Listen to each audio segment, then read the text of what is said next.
આપણી સંસ્કૃતિમાં તુલસીના સેવનને ખૂબ જ સારું અને લાભકારી માનવામાં આવ્યું છે. પરંતુ તુલસીને ચાવવી જોઈએ કે ગળવી જોઈએ? આ બેમાંથી શું ફાયદાકારક છે?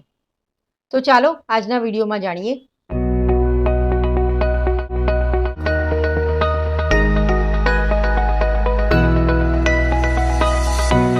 નમસ્તે મિત્રો, હું છું જ્યોતિકા અને મારી YouTube channel Jyotika the YouTuber હેલ્થમાં તમારું હાર્દિક સ્વાગત છે.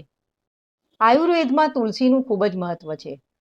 તેમાં તો કોઈ શંકાને સ્થાન નથી. પરંતુ તેના સેવનની સાચી રીત શું છે તે પ્રશ્ન વારંવાર ઉઠે છે. તુલસીની આજથી જ નહીં પરંતુ સદીઓથી પૂજા કરવામાં આવે છે. તુલસીનો ઉપયોગ પૂજાપાઠ સિવાય આયુર્વેદિક રૂપે અને બીમારીઓથી બચવા માટે પણ કરવામાં આવે છે. બ્લડ શુગર લેવલથી લઈને ઇમ્યુનિટી સુધી તુલસીના અસંખ્ય ફાયદા છે. પરંતુ તેની સાથે તુલસી ચાવવાના કેટલાક નુકસાન પણ છે. પહેલા તુલસીના ફાયદા વિશે ટૂંકમાં વાત કરી લઈએ. તુલસીના ફાયદાનો ડિટેલમાં વિડીયો તમારે જોવો હોય તો મેં મારી ચેનલ પર અપલોડ કરેલો છે, તમે જઈને જોઈ શકો છો. હું ડિસ્ક્રિપ્શનમાં લિંક આપી દઈશ. તુલસીમાં એન્ટીબેક્ટેરિયલ ગુણ હોય છે. તેના આ ગુણને કારણે શરદી ખાંસીથી બચવા માટે તુલસીનો ઉપયોગ સદીઓથી થતો આવ્યો છે. તુલસીના આ જ એન્ટીબેક્ટેરિયલ અને એન્ટીમાઇક્રોબિયલ ગુણના કારણે શ્વાસની દુર્ગંધ દૂર કરવામાં તુલસી ઉપયોગી છે. તુલસી કાર્બ્સ અને ફેટના મેટાબોલિઝમને વધારે છે, જેના કારણે બ્લડ શુગરનું સ્તર ઓછું થાય છે. પાચન તંત્ર માટે તુલસી ખૂબ જ ફાયદાકારક છે. આ સિવાય રિસર્ચ અનુસાર તુલસીનું સેવન કેન્સરની શક્યતાને ઓછું કરે છે. ખાસ કરીને ઓરલ અને બ્રેસ્ટ કેન્સરને કાબૂ કરવામાં તુલસીનો ઘણો મોટો ફાળો છે.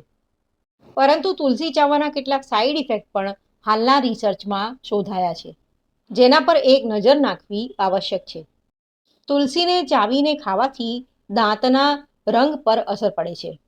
ઘણા વૈજ્ઞાનિકોના મત અનુસાર તુલસીના પાનમાં થોડી માત્રામાં આર્સેનિક હોય છે. જ્યારે તમે તુલસીના પાનને ચાવો છો ત્યારે મોઢામાં રહેલા લાળના તત્વોમાં તે ભળી જાય છે, જેના કારણે દાંતમાં સડો અને પીડામાં તકલીફ જેવી સ્થિતિઓનો સામનો કરવો પડે છે. સ્ત્રીઓ જો ગર્ભવતી હોય કે સ્તનપાન કરાવતી હોય તો તેમણે તુલસીનું સેવન બિલકુલ ન કરવું જોઈએ. જો ગર્ભવતી સ્ત્રીઓ તુલસીનું સેવન કરે તો ગર્ભાશયમાં એસ્ટ્રાગોનની માત્રા વધી જાય છે, જેના કારણે ગર્ભાશય સંકોચાઈ જવાની સ્થિતિ પેદા થાય છે અને ગર્ભપાત થવાનું જોખમ પણ રહે છે. WHO મતે જો વ્યક્તિ એસ્ટામિનોફેન જેવી દવાઓનું સેવન કરતો હોય અને સાથે તુલસીનું પણ સેવન કરતો હોય તો તેના લીવર પર વિપરીત અસર પડી શકે છે.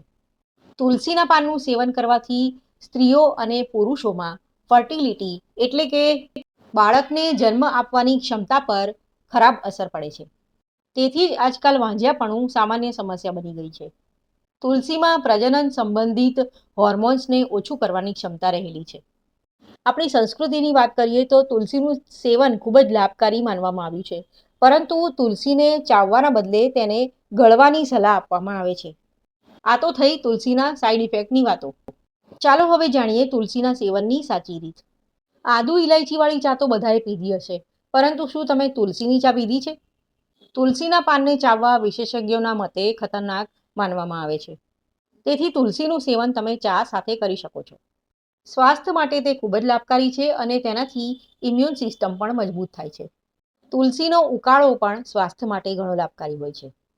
તો મિત્રો, વિડીયો જોવા માટે તમારો ખૂબ ખૂબ આભાર. ચેનલને લાઇક, શેર અને સબસ્ક્રાઇબ કરવા વિનંતી. ફરીથી મળીશું, ત્યાં સુધી આવજો.